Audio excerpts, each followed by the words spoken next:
Dukung channel ini dengan klik like, subscribe, dan aktifkan tanda loncengnya untuk notifikasi cerita berikutnya. Terima kasih. Kisah ini terjadi sekitar tahun 80-an, yaitu antara tahun 1988 atau 1989 yang lalu. Saat itu aku masih gadis, dan aku tidak begitu percaya dengan hal-hal mistik seperti hantu dan lain sebagainya. Sampai pada suatu hari, aku mengalami sendiri sebuah kejadian aneh yang cukup menakutkan. Kejadian ini begitu melekat di ingatanku hingga saat ini. Aku tinggal di sebuah perkampungan yang bernama Desa Sambirobiong di daerah Jawa Timur. Kegiatanku sehari-hari hanya berjualan toge di pasar, yang lokasinya dekat dengan desa di mana aku tinggal. Kegiatan ini sebenarnya sudah aku lakukan sejak masih remaja berdua dengan ibuku. Tetapi semenjak ibuku meninggal dunia tahun 1985, aku hanya sendirian saja berjualan di pasar. Karena yang aku jual adalah sayur-sayuran, maka aku harus berangkat pagi-pagi sekali ke pasar. Biasanya siang hari aku sudah selesai berjualan. Tidak peduli toge yang aku jual sudah habis atau belum. Tapi pada hari itu memang tidak seperti biasanya. Aku terpaksa tutup lebih lama karena aku harus melayani pembeli yang kebetulan sedang ramai saat itu. Setelah pembeli sudah sepi, ternyata aku lihat hari sudah sore. Maka segera aku tutup warungku untuk bergegas pulang ke rumah.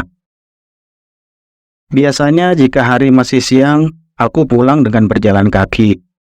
Meski jarak antara pasar dengan tempat aku tinggal sekitar 5 km. Selain sudah terbiasa, aku memang lebih senang untuk pulang dengan berjalan kaki.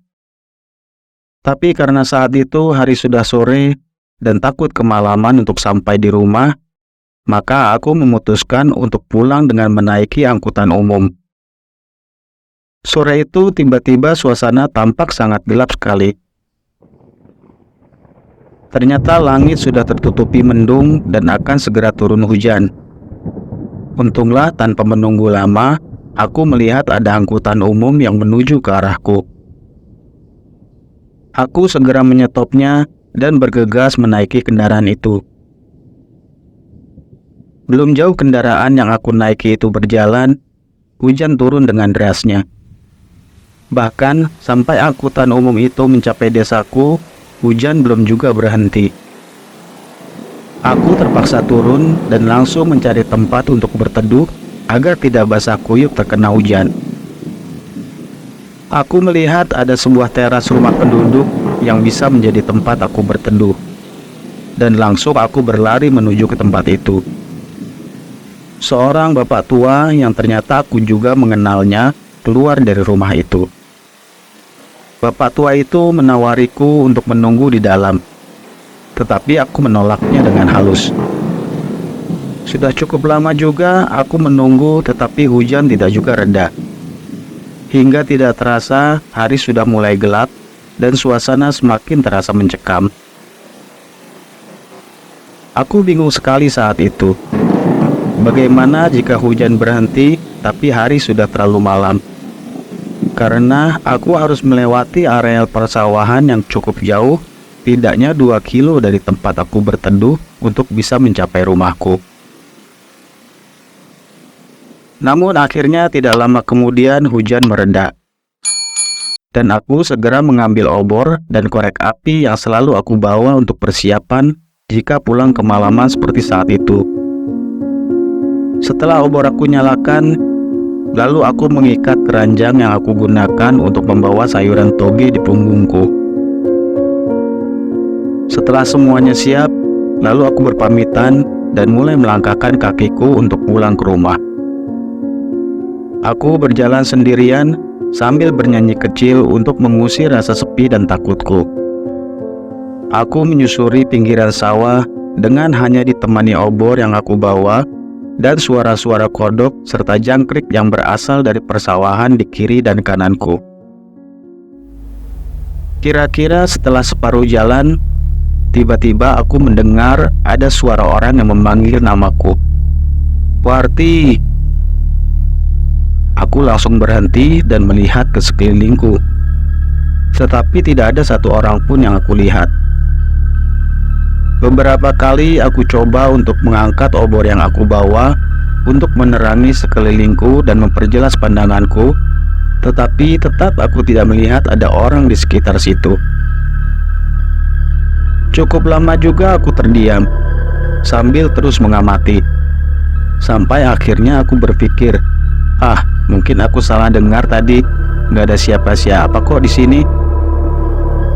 Dan tanpa berpikir panjang lagi, aku lalu melanjutkan perjalananku. Baru beberapa langkah aku berjalan, kembali suara itu terdengar memanggil namaku. "Warti!" Tapi kali ini aku tahu dari mana arah suara itu berasal. Aku segera menoleh ke arah sumber suara itu. Dengan obor yang aku bawa, meski terangnya hanya remang-remang, tapi aku bisa melihat dengan jelas ada sosok hitam yang bertubuh tinggi besar tanpa mengenakan baju, sedang duduk di gubuk sawah tempat para petani biasa beristirahat, yang berada tidak jauh dari tempatku berdiri. Entah apa perasaanku waktu itu, tapi yang pasti aku hanya diam terpaku melihat sosok itu. Makhluk itu lalu menghampiriku dan mengajakku pergi ke suatu tempat yang aku belum pernah mendengarnya. Aku lupa apa nama tempat itu. Yang aku ingat, dia berkata dengan suara yang berat, "Ayo Nduk, ikut aku." Anehnya, aku seperti terhipnotis dan mengikuti saja ajakannya. Aku menurut saja ketika dia mulai berjalan. Maka seketika itu juga aku ikut berjalan mengikutinya dari belakang. Memang timbul pertanyaan di benakku, mau dibawa kemana aku ini? Tapi saat ingin bertanya, ternyata suaraku tidak bisa keluar. Aku coba untuk meneriakkan suaraku, tetapi tetap saja percuma. Tidak ada satu patah kata pun yang bisa keluar dari mulutku. Keanehan lainnya, saat aku berjalan bersama sosok hitam ini, sekelilingku menjadi terlihat terang. Aku tidak bisa melihat apa-apa selain warna putih dan seperti sedikit berkabut. Aku merasa aku berada di alam lain yang tidak aku kenal, dan aku juga berjalan bukan ke arah yang aku inginkan. Aku terus mengikuti sosok ini tanpa bisa menolaknya.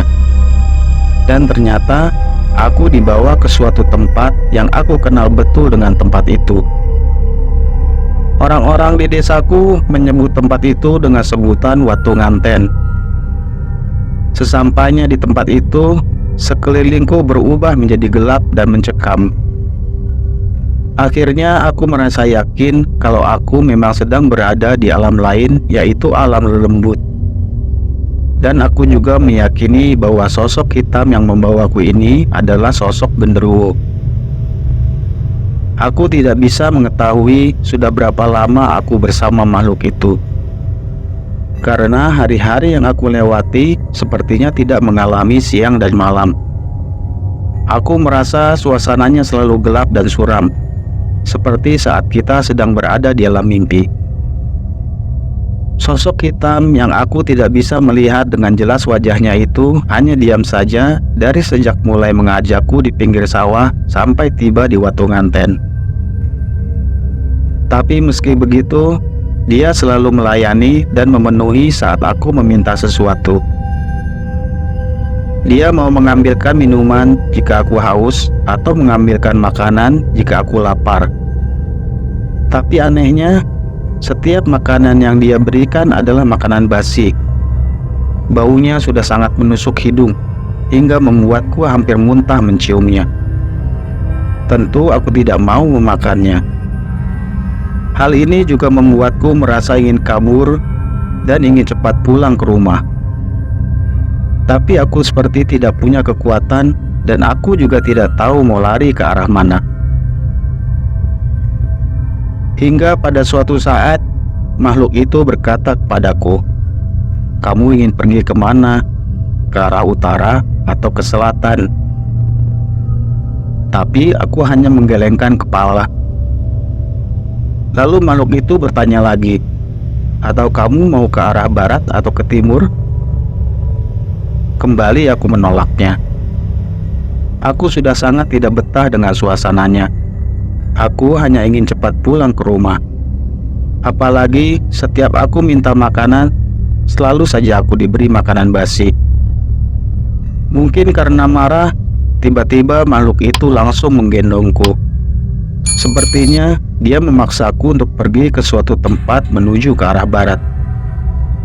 Aku meronta-ronta dan berteriak-teriak minta untuk dipulangkan ke rumah. Tapi makhluk itu malah mempercepat langkahnya. Yang membuatku heran adalah saat makhluk itu berlari, kakinya seperti tidak menginjak tanah. Dia sepertinya berlari dengan cepat sekali, karena aku sampai merasakan dan mendengar deru angin yang kencang di kupingku.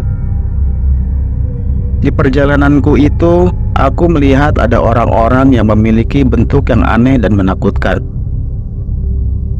Wajah mereka sangat menyeramkan. Beberapa yang aku ingat ada yang tidak memiliki hidung, dan ada juga yang posisi mulutnya di atas dan kepalanya bersimbah darah. Aku sangat ketakutan sekali saat melihat mereka.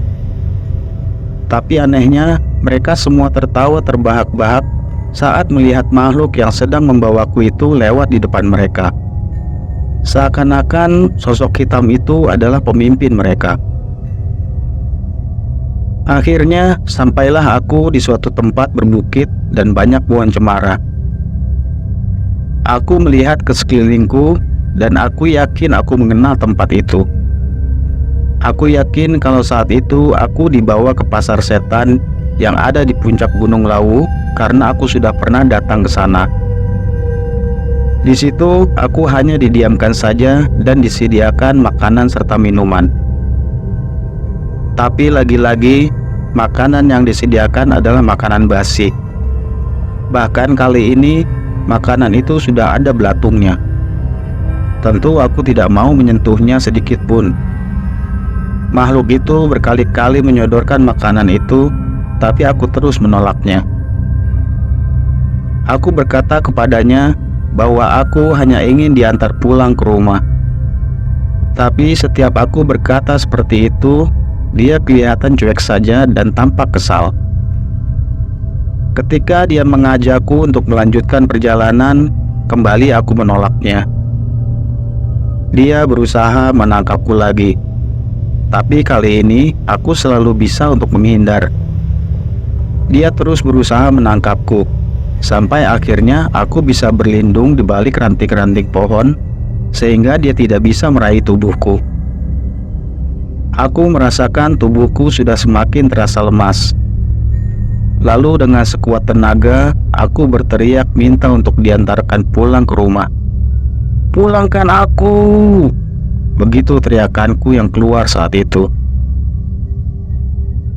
Yang terjadi selanjutnya sungguh ajaib. Makhluk hitam itu akhirnya mau mengantarku pulang ke rumah, tapi dengan syarat dia hanya mau mengantar sampai di tepi jalan desaku. Tanpa pikir panjang, aku pun menyetujui persyaratannya.